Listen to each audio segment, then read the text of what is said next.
کاولکاریەکەی هیرۆشیما 74 ساڵ لەمەوبەر لە ڕۆژی 6 مانگی ئابی ساڵی 1945 لە جەنگی جیهانی دووەم و بەهۆی کۆڵنەدانی جەنگاوەرە ژاپۆنیەکان بەرامبەر ئەمریکا ویلایەتە یەکگرتووەکان بۆ یەکەم جار پەنایان بردە بەر بۆمبی ئۆتۆمی و لەسەر شاری هیرۆشیمای ژاپۆن تاقییان کردەوە. سەرۆکی ئەو کاتەی ویلایەتە یەکگرتووەکانی ئەمریکا هاری ترۆمان بڕیاری بەکارهێنانی بۆمبی ئۆتۆمیدا بەرامبەر وڵاتی ژاپۆن.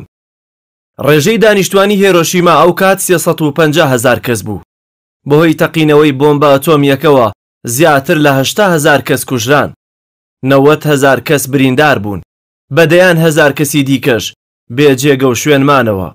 بەهۆی کاریگەریەوە بۆمبەوە دواتر نزیکەی 140,000 کەس بوونە قوربانی. لە 95 قوربانیەکان خەڵکی مەدەنی و سڤیل بوون. ئەو شارانەی ژاپۆن لەلایەن ئەمریکاوە دەستنیشان کرابوون بۆ ئەوەی با بۆمبی ئۆتۆمی لێیان بدرێت. کیۆتۆ، هیرۆشیما، یۆکۆهاما، کۆکورا، نیگاتا بوون. بەڵام دوجار هیرۆشیما بووە دوا بژاردا بۆ ئەمریکا. هیرۆشیما یەکێک بوو لەو شارانەی ناوەندی جوڵەی سەربازی هێزەکانی ژاپۆن بوو. هەروەها ئەمریکا دەیزانی هیچ بەندینخانەیەکی لێ نییە و ترسیشی لە کوژرانی هیچ دیلێکی ئەمریکادا نییە. ئەو کاتەی سەرۆکی ئەمریکا هاری ترۆمان لە وتارێکدا لە کۆشکی سپیەوە باسی لە بەکارهێنانی بۆمبی ئۆتۆمی کرد لە هیرۆشیما. سەرکردایەتی و حکومڕانانی ژاپۆن لە دوای 16 کاتژمێر لە ڕووداوەکە ئاگادار بوون و زانیان کە بۆمبی ئۆتۆمی بەکارهێنراوە.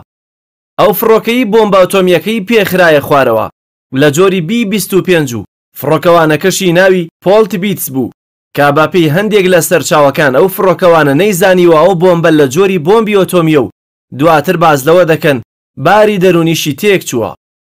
ئەوەی جێگەی سەرنجە ئێستا بەناوبانگترین کاتژمێری یابان ئەو کاتژمێرەیە کە ڕێک لە کاتی وەشاندنی بۆمبە ئۆتۆمیەکەدا لە کار کەوتووە. هی منداڵێکی بچووکە کە دەری دەخات.